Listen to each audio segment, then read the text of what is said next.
Hi, everybody. Daily Diabetic here on my fourth episode. Welcome back. Happy that you're here watching. Um, last weekend was Valentine's weekend, and I have to say it was a great Valentine's. My husband did a wonderful job in spoiling me that day, so I'm super grateful for that. But it also marked the day evening into the following morning of the 15th that made it a month that I had been in the hospital in ICU with DKA. And I guess it is starting to like actually hit me of all the things that could have happened. And it haunts me. I can't seem to let that go this week. I was fine on the 14th and I was good on the 15th. It was a great weekend. And then I woke up on Sunday and I was blue or sad, and I don't know why I woke up sad.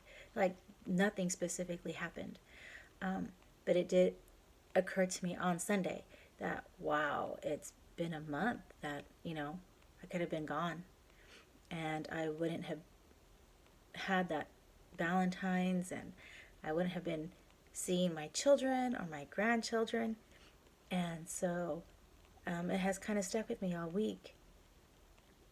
And today I thought, well, I need to call the insurance agent to look at my policy and, add my grandchildren as beneficiaries should something go wrong or something happen to me eventually with this horrible gut wrenching disease.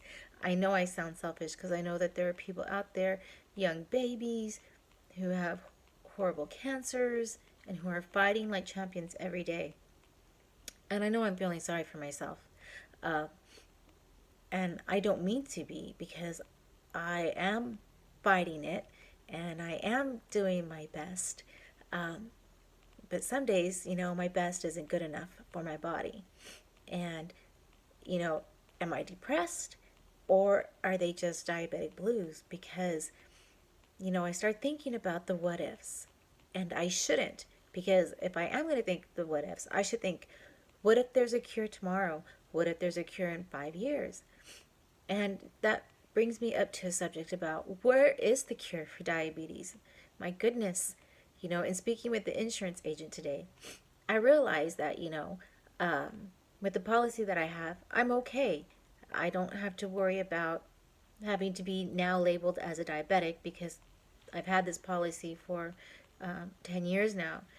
But what about the people who are diagnosed and don't have insurance, or I should say a life insurance policy? What if they want to go and get one? They can't. The, the amount of money to take out a policy on a diabetic so that you can take care of your loved ones if you should pass uh, is ridiculous.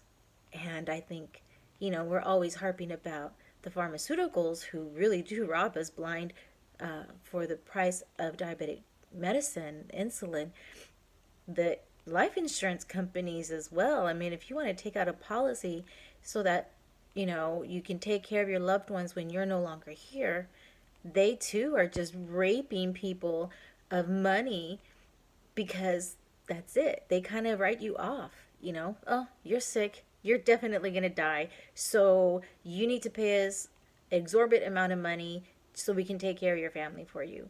And it just seems unfair because accidental death policies aren't nearly as expensive as people who have diabetes and want to take out a policy. And it seems so a slap in the face or a reminder that my body is kind of written off to uh, the insurance companies and written off to the pharmaceuticals. So as long as you're here, let us take as much money as we can from you because you're going to be dead sooner than later.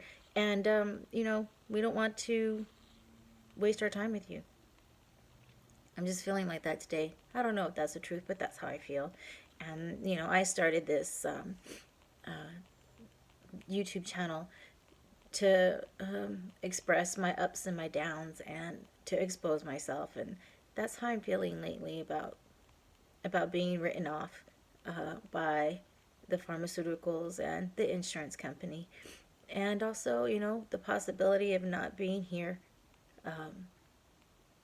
like I almost wasn't here a month ago.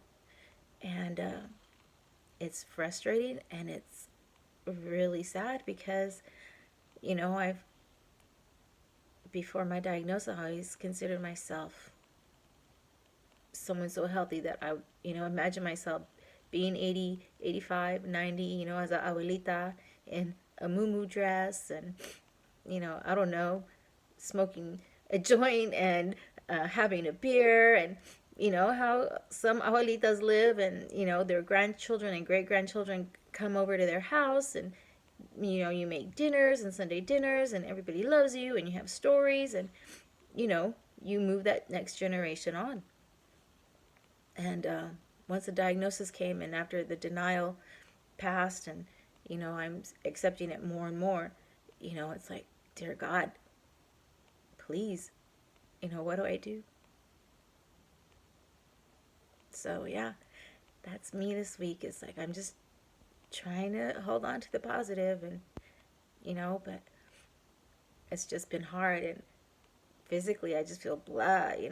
I went to work out this week and my knees, I talked about my legs last week. My knees are in so much pain. I couldn't give it, 100%. I had to leave the class early. And I'm just feeling, body-wise, I'm kind of achy and maybe feeling older. I'm not really sure, or if it is the diabetes. I don't know, but yeah, that's the week I've been having. So if you're out there and you see this, is it just the diabetic blues? Or is it depression? Because I don't feel like it's depression. I just feel like maybe it's anger, realization, the memory of being in the hospital, and if I hadn't taken care of myself at that moment, my daughter would have found me in a coma on the bathroom floor. So yeah, that's where I'm at today. Anyways, for those of you who are fighting it and winning so far, congratulations. I'm really happy for you. I think that's fantastic. For those of you who are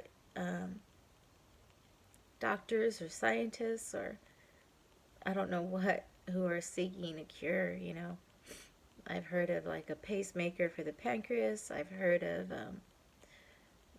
like a booster shot as serving as a cure. I'm just waiting for that to come out. I'm ready. Whenever you guys are, I'm totally ready. So let's get this cure started. Thanks everybody. See you soon. Bye.